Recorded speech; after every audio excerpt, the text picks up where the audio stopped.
Welcome to New York City, where today we're headed to Washington, D.C., not on a plane, not on a train, but on a luxury bus.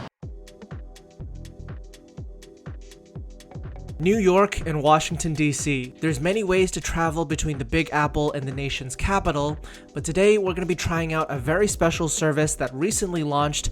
Not a train, not a jet, but rather the Jet, a luxury bus service that completes the journey between the two cities in 4 hours' time. As I arrived at the Jet's New York departure point in Hudson Yards, I was feeling very curious as to what this luxury bus service would be like and how it might compare to taking the plane like I usually would. We had an 11 a.m. departure this morning and I arrived with 15 minutes to spare. There's a luggage compartment at the base of the bus, and upon dropping off my carry-on, I headed upstairs to take my seat in the main cabin. The seats are decked out in a jet black leather casing. I mean, what other color would they be? And I thought that the visual aesthetics of the cabin were very impressive and luxurious indeed. Now, the Jet's, shall we say, first class cabin consists of 14 seats across 5 rows in a 2-1 configuration. The 5 rows are arranged such that the twin seats on the left-hand side are staggered from the single seats on the right-hand side. And naturally, I had picked for myself as a solo traveler, seat 4C on the right-hand side. But if you're traveling as a couple, then one of the sets of 2 seats on the left-hand side might be a better fit. Now, towards the back of the cabin, there's a kitchen area where the bus attendant can prepare you coffee, snacks, and drinks, as well as an onboard restroom, which we'll take a look at later. Now, heading back to my seat, the first thing I notice is, of course, the incredible amount of legroom. There's really a very generous length of space for you to stretch out, and in fact, you can leave many of your personal belongings down here as well, or you do have the option of stowing it in the overhead bins. There's individual air nozzles and reading lights above every seat, as well as a set of seat controls that we'll take a look at later. For now, it was time to get on our way and begin the 4-hour journey over to Washington, D.C.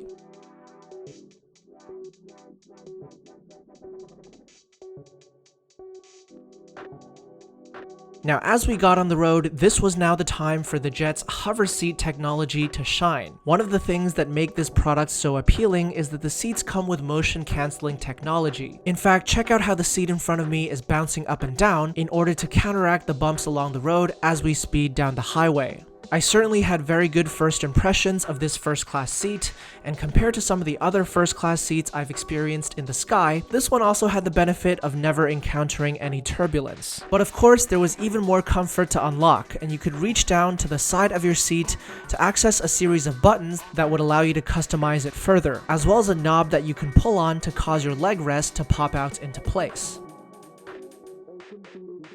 Once all the extra seat features are deployed, this is what it looks like, and it was a seat that felt just as relaxing as it looked. We continued to speed down the I-95 highway, with not a whole lot of scenery to look at besides the trees and buildings zooming by. Before long though, the attendant came by to start the drink and snack service.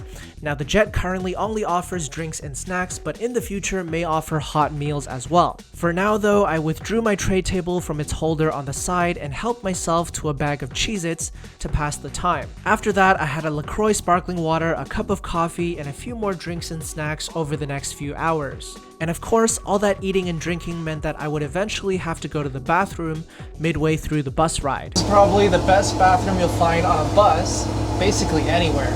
Now, even though the Jet has hover seat technology, unfortunately they don't have hover bathroom technology, and so it was fairly bumpy here in the bathroom, and that's something to keep in mind if you're getting up to use the bathroom in the middle of the trip. Still, I was very impressed by the bathroom in terms of the visual aesthetics, with a continuation of the jet black decor, as well as a very elegant tap where the water would flow based on the motion sensor. When you're walking around in the middle of the bus ride, it's recommended to hold the handrail up here at the top, although I will say that it's still quite challenging, and I saw the bus attendant herself struggling to stay upright a few times and almost falling over and spilling a few things. As our journey continued to DC, I decided to get some work done using the Jet's hi-fi Wi-Fi service, and I was indeed very impressed by the Wi-Fi connection speed, which allowed me to stay productive on this 4-hour journey and not have to sacrifice any productivity. Now, that's definitely an advantage of the Jet bus compared to taking the train or the plane, where the internet service may not be as strong. Now, on the other hand, we did run into a a little bit of traffic on the outskirts of Washington, D.C., and that's something that may be a disadvantage to taking a bus, no matter how luxurious. And on that note, let's talk about whether or not I'd recommend taking the jet bus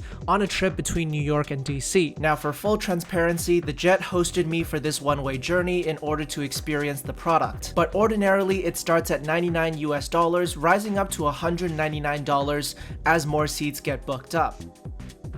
Now, I'd say that's comparable to many train and plane options, especially when you factor in the costs of getting to and from the airports, and the convenience of taking the jet bus from city center to city center is something that can't be underestimated. Throw in the jet's hover seat technology, and I do believe there's a strong fit in the market for the jet bus's service, especially for the type of traveler that values the right mix of convenience and comfort. And as we pulled up into the terminus at F and 13th Street 2 minutes ahead of schedule, I was feeling quite satisfied by this experience, and I'm looking forward to seeing what more the jet has in store for enabling more convenient trips between major cities.